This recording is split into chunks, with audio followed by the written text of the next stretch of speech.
இப்போ சூரியன் வலுவா இருக்கு அவங்களுக்கு அப்படின்னா அவங்க என்ன மாதிரியான ஜெம்ஸ்டோன் போடணும், அவங்க ஜாதகம் எப்படி இருக்கணும்? இப்போ ஒருத்தர் திருமணம் ஆகல அப்படின்னாருன்னா, திருமணம் ஆகல அப்படின்னும் போது அவர்கள் லக்னத்திலிருந்து 7ஆம் இடத்துல சூரிய பகவான் இருந்தார் என்றால் அந்த சூரியனுடைய கல்லை போட்டா, சந்திரனுக்கு சிப்பிக்குள் முத்தெல்லாம் அது சிப்பிக்குள் முத்து அது வெள்ளியில போடுறதா தங்கத்துல போடுறதா அதையும் கவனிக்கணும். செவ்வாய்க்குரிய ஸ்டோன் என்ன, அவங்களுடைய ஜாதக அமைப்பு எப்படி இருக்கணும்? அவங்களுக்கு பவளக்கல். செவ்வாய்னாலே புதன் பகவான் மரகத பச்சை சொல்லுவாங்க. அவர் மிதுன குரு பகவானை பொறுத்த வரைக்கும் அவர் ஒரு நல்ல பிளானட், சுப பிளானட். ஆனா அந்த ஜாதகருக்கு குரு பகவான் ஒவ்வொரு கிரகத்துக்கும் ஒரு விரல் இருக்கு. அது ரைட் ஹேண்ட்ல போடுறது இருக்கு, லெஃப்ட் ஹேண்ட்ல போடுறது இருக்கு.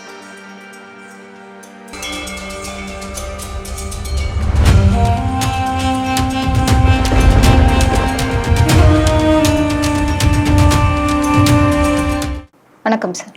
வணக்கம்மா. சார், இப்போ ஜெம் ஸ்டோன்ஸ் பொறுத்த வரைக்கும் யார் வேணாலும் எந்த ஸ்டோனை வேணால் போட்டுக்கலாம் அப்படின்ற ஒரு இதில் இருக்காங்க. என்னோட ராசி மேஷ ராசி, நான் இந்த ஜெம் ஸ்டோன் போட்டுக்கலாம் அப்படின்ற மாதிரி போயிட்டுருக்கு. இப்போ யார் எந்தெந்த ஜெம் ஸ்டோன் போடணும், எதெல்லாம் போடக்கூடாது அப்படின்றத இந்த பதிவில் நம்ம டீட்டெயிலாக பேசலாம் சார். இப்போ சூரியன் வலுவாக இருக்குது அவங்களுக்கு அப்படின்னா அவங்க என்ன மாதிரியான ஜெம் ஸ்டோன் போடணும், அவங்க ஜாதகம் எப்படி இருக்கணும்? சூரியன் பகவான் ரூபிக்கல்னு சொல்லுவாங்க. அந்த சூரிய பகவான் அவங்க ஜாதகத்தில் லக்னாதிபதியாக இருக்கலாம் அல்லது யோகாதிபதியாக இருக்கலாம். அவருக்கு ஆட்சி உச்சம் பெற்றிருக்கலாம். இது ஒன்று. இப்போ ஒருத்தர் திருமணம் ஆகலை அப்படின்னாருன்னா, திருமணம் ஆகலை அப்படின்னும் பொழுது அவர்கள் லக்னத்திலிருந்து 7ஆம் இடத்துல சூரிய பகவான் இருந்தார் என்றால் அந்த சூரியனுடைய கல்லை போட்டால் அவருக்கு திருமணம் ஆகும். அதாவது லக்னத்துக்கு 7ல் சூரியன் இருக்கிறவங்க மட்டும்தான் அது. எல்லாரும் போட்டக்கூடாது. நான் சொன்னோன்னே எல்லாரும் சூரியன் கல்லுக்கு போயிடக்கூடாது. ஒரு சூரிய பகவான் அவர் லக்னத்திலிருந்து 7ஆம் இடத்துல இருந்தார் என்றால், ராசிக்கு இல்லை லக்னம், லக்னத்திலிருந்து 7ஆம் இடத்துல சூரிய பகவான் இருந்து அவருக்கு திருமணம் ஆகணும் அப்படின்னா அந்த கல்லை போட்டுக்கலாம். ரெண்டாவது, தன்னுடைய யோகாதிபதியாக சூரிய பகவான் இருந்தால் அந்த கல்லை போட்டுக்கலாம், ரூபிக்கல். தனக்கு ஜாதகத்தில் ஆட்சி உச்சம் பெற்று 4ஆம் இடத்தில் இருந்தால் வீடு, வாகனம், வண்டி, வாகனம்லாம் வாங்கலாம், சொத்துலாம் வாங்கலாம். அதுக்கு அந்த ஸ்டோனை பயன்படுத்திக்கலாம். அப்போ ஜாதகத்தை பார்த்து தான் அவருக்கு என்ன ஸ்டோன் நம்ம சஜஷன் கொடுக்கணுமோ அதை தான் கொடுக்க முடியும். பொத்தாம்பது ராசிக்கு சஜஷன் கொடுக்க முடியாது. Okay sir. அடுத்ததா, சந்திரனுக்கு எந்த ஜெம் ஸ்டோன் முக்கியம், அவங்க ஜாதக அமைப்பு எப்படி இருக்கணும்? சந்திரனுக்கு சிப்பிக்குள் முத்தல்லன்னுவாங்க. அதுமாதிரி சிப்பிக்குள் இருக்கிற முத்து தான் அவங்க வாங்கி போடணும், ஒரிஜினலாக வாங்கி போடணும். அது சிப்பிக்குள் முத்து அது வெள்ளியில் போடுறதா தங்கத்தில் போடுறதா அதையும் கவனிக்கணும். ஸ்டோன்ஸ் வாங்கி விடுவாங்க. அது வெள்ளியில் போகிறதா இருந்தால் சுக்கரன், வெள்ளி சுக்கரன், தங்கம் குரு தங்கம். இப்போ இது ரெண்டுனுடைய மெட்டலும் ஒவ்வொரு கிரகமாக இருக்கு இல்லையா? இப்போ சந்திரனை இவங்க ஆக்டிவேட் பண்ண போகிறாங்க. அவங்க ஜாதகத்தில் குரு பகவான் அவயோகியாவோ நெகட்டிவாகவோ திதி சூன்யாதிபதியாகவோ இருந்தார் என்றால், அப்போ தங்கத்தில் சிப்பிக்குள் முத்து போட்டால், யோகாதிபதியோ ஆட்சி பெற்ற கிரகமாக சந்திர பகவான் இருந்தும் அந்த சிப்பிக்குள் முத்து போட்டால் கூட அவங்க போட்டிருக்காம ரிங்கு எது தங்கம். நான் ஏற்கனவே சொன்னேன் இல்லையா, தங்கம் குரு. இது அப்போ குரு அந்த ஜாதகருக்கு நெகட்டிவாக இருந்தால் அந்த மெட்டலில் போட்டால் கூட எஃபெக்ட் இருக்காது. அப்போ நெகட்டிவ் பலன் தான் வரும். அப்போ என்ன பண்ணணும்னா, ஜாதகத்தை பார்த்து அந்த மெட்டல் போகிறத கூட கவனிக்கணும். ஓகேவா? எல்லாமே யோகமாக இருக்கணும், இல்லை அவயோகமாக இருக்கக்கூடாது, நெகட்டிவாக இருக்கக்கூடாது. அப்போ சிப்பிக்குள் முத்து சந்திரன், சந்திரன் ஆட்சி பலமாக இருப்பவர்கள் போடலாம். அதே சந்திரன் லக்னத்திலிருந்து 4ஆம் இடத்தில் இருப்பவர்கள், அந்த சந்திரன் நல்ல பலமாக இருந்தால், உச்ச பலமாக இருந்தால், யோகாதிபதியாக இருந்தால் அது கண்டிப்பாக அவங்க அந்த ஸ்டோனை நான் சஜஷன் கொடுப்பேன். சார், இப்போ செவ்வாய்க்குரிய ஸ்டோன் என்ன, அவங்களுடைய ஜாதக அமைப்பு எப்படி இருக்கணும்? அவங்களுக்கு பவளக்கல். செவ்வாய்னாலே மேஷ லக்னம், விருச்சிக லக்னம். விருச்சிக ராசியும் மேச ராசியும் இது சேர்த்துக்கலாம். ஆனால் ராசியை சேர்த்துக்கிட்டா கூட ராசியாதிபதி செவ்வாய் வச்சுங்களேன், லக்னாதிபதி யாருன்னு பார்க்கணும். அதில் யோகாதிபதி கிரகமாக செவ்வாய் இருந்துட்டால் கண்டிப்பாக அவங்க பவளக்கல் போடலாம். சப்போஸ் இவங்க லக்னமே மேஷ லக்னமாக இருந்து ராசியும் மேச ராசியாக இருந்து செவ்வாய் பகவான் அவங்க ஜாதகத்தில் அவயோகமாக இருந்தால் நிச்சயமாக போடக்கூடாது. அப்போ செவ்வாய் எதுக்கு பயன்படுத்தணும்? அவங்க சொல்லுவாங்க ராசி என்னுடைய ராசி தானே, ஸோ உங்களுக்கு ராசி தான் செவ்வாய். அவர் அவயோகமாக இருந்தால் அப்போ நம்மளே தேவையில்லாமல் வாங்கி போட்டு நம்மளே வந்து நெகட்டிவ் என்ஜாய் பண்ணிக்கணும்னு அர்த்தம். அப்போ நெகட்டிவ் என்ஜாய் பண்ணக்கூடாதுன்னா இவங்க என்ன பண்ணணும்னா ஒரு கைட்லைன் ஒரு அனலைஸ் பண்ணிட்டு ஒரு கன்சல்டன்ட் வாங்கிட்டு அந்த ஸ்டோன்ஸை வாங்கி போடலாம், ஒரிஜினல் வாங்கி போடணும். சார், இப்போ புதனுக்குரிய ஸ்டோன் என்ன, இவங்களுடைய ஜாதக அமைப்பு எப்படி இருக்கணும்? புதன் பகவான் வந்து மரகத பச்சை சொல்லுவாங்க. அவர் வந்து மிதுன ராசி மண்டலமும் கன்னி ராசி மண்டலத்துக்கு சொந்தக்காரர், சொந்த வீடு ஆட்சி உச்சம் பெற்றவர் அந்த இடத்துல. அப்போ இந்த மரகத பச்சை போடக்கூடிய புதன் சம்பந்தப்பட்ட நேயர்கள் ஜாதகர்கள் அவங்க வந்து புதன் அவங்களுக்கு யோகாதிபதியாக இருக்கணும், இல்லை புதன் ஆட்சி உச்சம் பெற்றிருக்கணும், இல்லை புதன் லக்னாதிபதியாக இருக்கணும். இப்படி இருக்கிறவங்களுக்கு கண்டிப்பாக மரகத பச்சை வாங்கி போட்டால் 100% வேலை செய்யும். அந்த மரகத பச்சை அவங்க வந்து சுண்டு வரல் தான் போடணும், சுண்டு வரல் தான் புதன் இதில் தான் போடணும். இதை போடும் பொழுது அவங்க வெள்ளியில் போடணுமா, தங்கத்தில் போடணுமா, இல்லை செம்பில் போடணுமான்னு கூட இருக்குது. ஏன்னா புதன் ப்ளஸ் ராகு வந்து செம்பு வந்து ராகு குறிக்கும். பஞ்சலோகத்தில் கூட போடலாம், அப்போ வெள்ளியில் போடலாம், வெள்ளி வந்து சுக்கிரனை குறிக்கும். அங்கே புதன் வந்து யோகாதிபதியாக இருக்கும்போது அந்த புதன் கிரகம் எந்த நட்சத்திரத்தில் நிற்கிறது, புதன் கிரகம் வந்து புனர்பூசம், விசாகம், பூரட்டாதி இந்த மாதிரி நட்சத்திரம் நின்னா அது குருவோட நட்சத்திரம் சொல்லுவாங்க. அப்போ புதன் மரகத பச்சை அதுவும் குருவும் அந்த தங்கத்தையை சேர்த்து போட்டால் அருமையான ஒரு பலன் அவங்களுக்கு கிடைக்கும், அபரிவிதமான வளர்ச்சிகள் கிடைக்கும். தொழில் வளர்ச்சியில் இருக்கவங்க இன்னும் முன்னேறுவாங்க. லேடிஸ்க்கெலாம் இப்போ வந்து இந்த வருஷம் 2 சவரம் வாங்கணும், இந்த வருஷம் ஒரு 3 சவரம் வாங்கணும், ஏதோ பிளான் பண்ணுவாங்க இல்லையா, கண்டிப்பாக அவங்களால வாங்க முடியும். அதுக்கிட்ட சோஸ் அவங்களுக்கு கிடைக்கும். ஓகே சார், இப்போ குருவுக்குரிய ஸ்டோன் எது, இவங்களுடைய ஜாதகம் இப்போ எப்படி இருக்கணும்? குருக்கு வந்துமா எல்லோ சஃபர் சொல்லுவாங்க, அந்த கனக புஷ்பராகம்னு சொல்லுவாங்க, அதை வாங்கி பயன்படுத்தலாம். குரு பகவானை பொறுத்த வரைக்கும் அவர் ஒரு நல்ல பிளானெட்டு, சுப பிளானெட்டு. ஆனால் அந்த ஜாதகருக்கு குரு பகவான் பாசிட்டிவாக இருக்கணும், யோகாதிபதியாக இருக்கணும், ப்ளஸ் லக்னாதிபதியாக இருக்கணும். அதில் அவங்களுக்கு 4, 7 இல்லை 1, 5, 9 இந்த மாதிரி இடங்கள்ல குரு பகவான் அமர்ந்து இருக்கணும் லக்னத்திலிருந்து.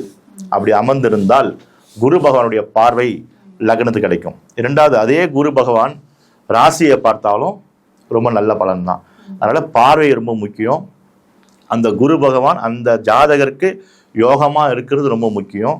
குரு பகவான் யோகமாக இருந்து சுக்கிர பகவான் அவயோகமாக சில பேருக்கு இருக்கும்.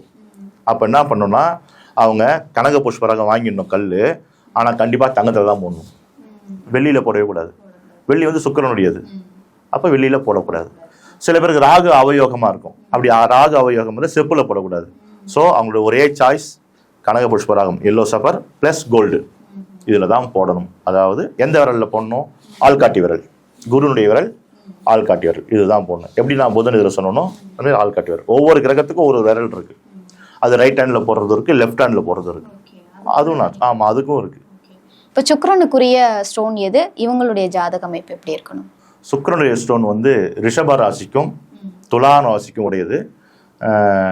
வைரக்கல், வைர ஸ்டோன்ஸ் நிறைய பேர் போடுறாங்க இல்லையா, முக்குத்தியாக போடுவாங்க, காதில் கம்பலாம் போடுவாங்க, இல்லை ரிங்காவும் போடுவாங்க. இது வந்து வைரம்.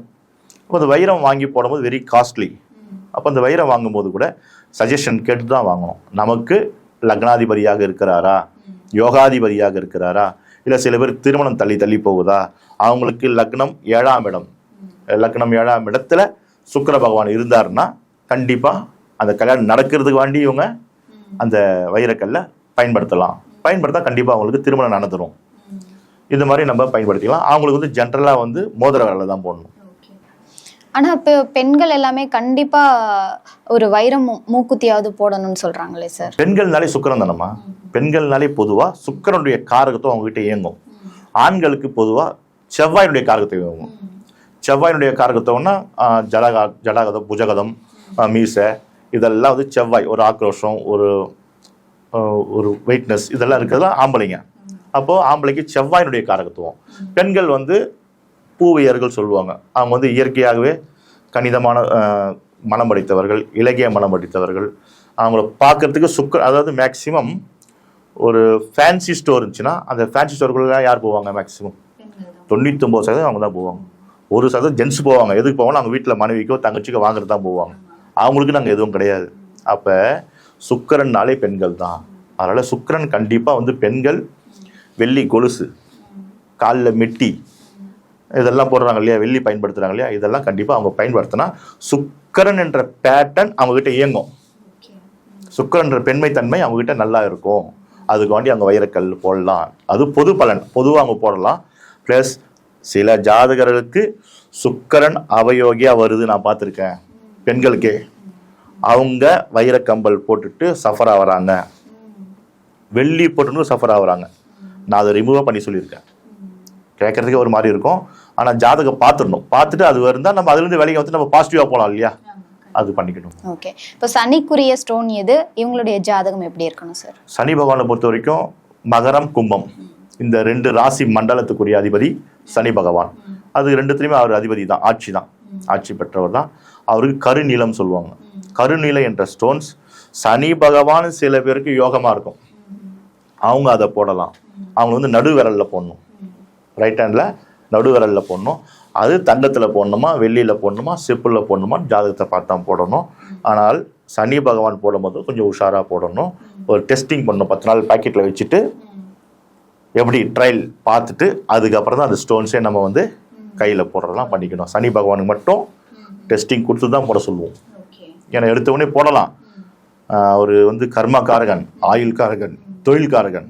ஆனால் சனி பகவானுக்கிட்ட மட்டும் நம்ம ரொம்ப இது பண்ண முடியாது. அதனால் ஒரு டெஸ்ட் பண்ணலாம். டெஸ்ட் பண்ணிவிட்டு ஒரு பேக்கெட்டில் வச்சுருந்து 10 நாள் பொறுத்து கூட அந்த ஸ்டோன் அப்புறம் நம்ம ரிங்காக மாற்றி போட்டுக்கலாம்.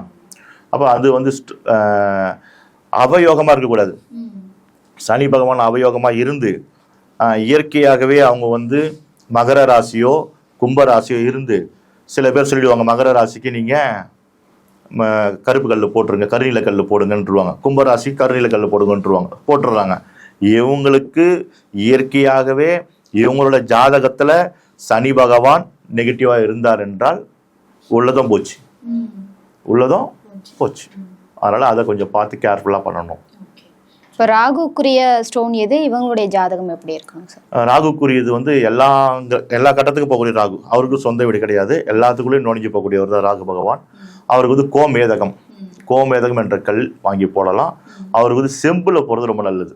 ஏன்னா ராகு ப்ளஸ் ராகு அவங்க ஜாதகத்தில் யோகமான கிரகமாக இருந்தால் கண்டிப்பாக கோமேதகம் போடலாம். இதே சில பேருக்கு ராகு அவயோகமாக இருக்கும், அதுக்கிட்டே போகக்கூடாது. Okay sir. அதே மாதிரி கேதுக்குரிய ஸ்டோன் என்ன, இவங்களுடைய ஜாதகம் எப்படி இருக்கும்? கேதுக்கு வந்து வைடூரிய கல் சொல்லுவாங்க, கேட்டை சொல்லுவாங்க.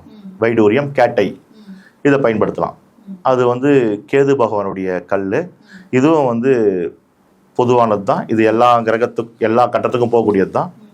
அந்த கேது பகவான் யோகமாக இருந்தால் அதை பயன்படுத்தலாம். அவயோகமாக இருந்தால் அது பயன்படுத்தவே கூடாது, அதுக்கிட்டே போகக்கூடாது. அவங்களுக்கு வந்து இந்த ரைட் ஹேண்டில் மோதிர விரலை தான் போடணும். கண்டிப்பாக சார். ஜெம் ஸ்டோன்ஸ் பற்றி நிறைய விஷயங்கள் சொல்லியிருக்கீங்க. கண்டிப்பாக பயனுள்ள தகவலாக இருக்கும். நன்றி சார். நன்றிங்கம்மா, வணக்கம்.